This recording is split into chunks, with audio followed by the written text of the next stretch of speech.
On my cosmic travels through life, reality, and the universe, I have come across many things. One of the most amazing of these revelations, however, is knowledge about crystals. What they are, we already know. But what can you do with them?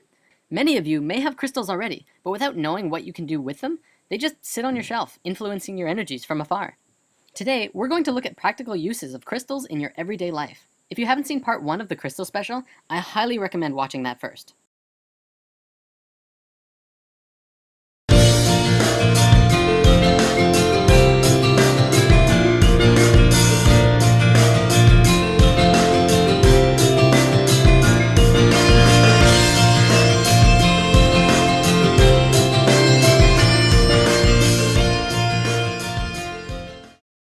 The first thing we need to discuss is how to charge your crystals. Just like us, crystals need sustenance. Well, they won't die if they don't get any, but who doesn't love to be fed?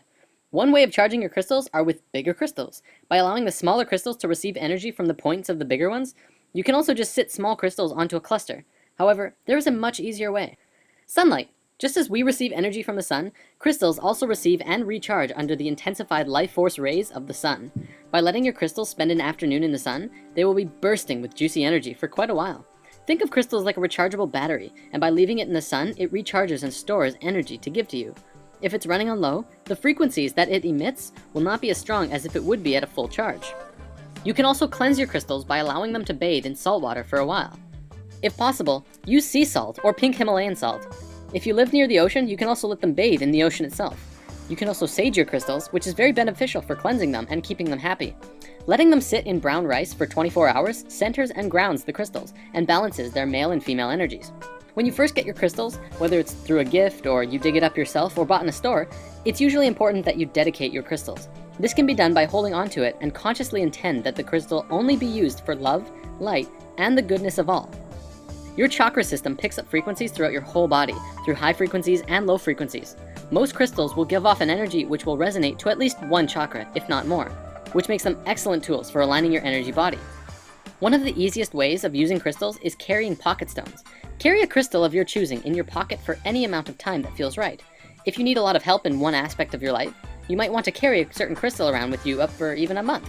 Then after that time, look back at the month and see if the description of the crystal matches what you experienced. This is actually how I first got into crystals. A friend of mine gave me a crystal and told me to hang on to it for a month. I didn't really get why, but I did. After a month, I found out what that crystal did, and it had been affecting me in the exact ways of the description. After that, I was hooked, and have been exploring crystals ever since. One thing that I do quite often is actually make what I like to call spirit water. It's really very simple. All you have to do is place a crystal into a glass or bottle of water for an extended amount of time before consuming. Usually it's recommended that you wait 24 hours before drinking the water, but even several hours will yield slight changes in the water, especially if you meditate with the water. You can also leave the water out in the moonlight or sunlight for a day before consuming while the crystals are in the water. If you really want to get creative, try mixing and matching crystals in the water. For one day you could put in an amethyst, and the next you could put in citrine. This actually goes to the phenomenon of water that researcher Masaru Emoto had been studying and researching for a very long time. The phenomenon in which water that had been blessed froze into beautiful crystals, and the water that was projected negatively onto froze into gross or ugly crystals. Now, we have an entire lesson about water coming soon, because I know a lot of people want to discuss that, so in the meantime, we won't be going into this at this time. The reason I bring this up though, is that this does grant you an opportunity to try this for yourself. I highly recommend placing several crystals in water and letting them sit for 24 hours. You can also place a plain glass next to it. If you want to, meditate with the crystal water and project love and health into the water. Then, drink the water and compare the difference yourself. I have done this many times and I can always feel the difference. And from the people I've talked to who have done this as well, most people do. In my experiences, this rejuvenated water is smoother and cleaner than it is when you first pour it. So putting crystals into your drinking water is a very good way of keeping your body hydrated with some living, healthy water. Crystal grids. Many of you may have seen the YouTube video Spirit Quest 10.5. In this video, Jordan demonstrates how to make a crystal grid around your house and what it's used for. A crystal grid is an energetic grid that you can create around your house that fills your house or room with energy by connecting several crystals together through the power of your intention and energies of the crystals. If you happen to have several larger crystals and a wand crystal, you can make a crystal grid around your house or room, or wherever you are. Place the crystal around your room. The crystals do not have to be in a geometric pattern, but if they are, it will only serve to strengthen the grid. Consciously connect all of the crystals together using a wand crystal. You simply have to point the wand at a predetermined master crystal, usually a quartz, or something bigger than the rest. While holding onto the crystal in your mind, then move the wand to point it to the next crystal, and draw a connecting line in your mind.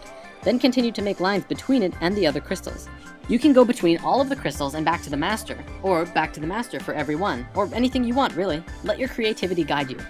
You can also program your intention into the master for whatever you want, whether it be abundance or healing or spiritual development, and allow those energies to flow through all of the crystals in the grid. Something I've been playing with for a long time now and have had wonderful experiences with is what I call the bed chakra charge. The day that you charge your crystals in the sunlight, take 7 crystals, 1 for each chakra, and place them either under your bed or in between your mattress and box spring in the order of the chakras, lined up with where your body is while you sleep. You can do a little meditation with them too if you like. Set the intention for them to provide you only with the highest of frequencies for you to explore. Then, go to bed. The first time I did this, as well as pretty much every time after, I would fall asleep and wake up after about 4 hours or so. Except I would be fully charged and wide awake, as if I was an iPod plugged into a socket, and I'd be ready to start the day. None of that lazy, tired morning routine at all. It was phenomenal. Not only that, but I also had amazing dreams when I did that, and I don't always remember my dreams. Again, I'm not saying that this will happen, but that it's a possibility as it's what I experienced, and it would be very interesting to see how others reacted to trying such an experiment.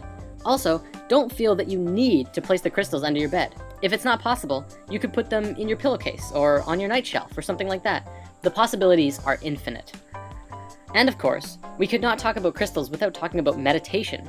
You can learn so much from crystals by working with them in meditation, and they can also greatly benefit you with finding the peaceful meditation state if you're struggling with it. You can sit in the traditional lotus position with a crystal in each hand, or you can sit with a single crystal in your lap. You can also just place them nearby if you don't want to touch them. And of course, like with the bed chakra charge, you can place crystals on each chakra as you lay down, and allow your body to receive their energies naturally and intimately. What you experience from working with crystals will be up to you to discern, but many report crystals magnifying one's personal energy by merely focusing and connecting it with the universal energies. Crystals can assist in manifestation, but one must understand the difference between want and need. In manifestation, there is a thin line between helping the universe provide that which is necessary and attempting to force the universe to provide that which is desired. Unfulfilled want is one of the true sources of unhappiness. If one wants something desperately enough and is unable to attain it in one lifetime, they might keep drawing themselves into additional lifetimes until that want is fulfilled. However, need is always fulfilled, as long as it's not blocked by want. Although, of course, one might need to work to fulfill that need as well. It will come. Certain crystals, like citrine, are helpful in manifesting abundance into your life. Although in what sense, that is totally up to you. Ultimately, you are the one pulling the experiences of receiving towards you, and as long as you are open to receiving, energy can keep flowing in all aspects of your life. Finally, and this is something I found in one of my favorite crystal books, Love is in the Earth, but I haven't tested it. Supposedly, gasoline mileage has been enhanced by placing a quartz crystal on the carburetor or on the fuel line. Increases of up to 50% have been reported. Mechanical portions of the automobile have also been treated by placing a crystal on or towards the equipment. There has been many reports of crystals that have been placed in automobiles to encourage the protection and safe passage of the drivers and passengers, as well as maintaining the vehicle itself. Whether you're skeptical of crystals or not, you gotta admit there's something absolutely magical about them. And hey, why not just pick up a few just to find out? You won't know until you experience it. It's all so curious.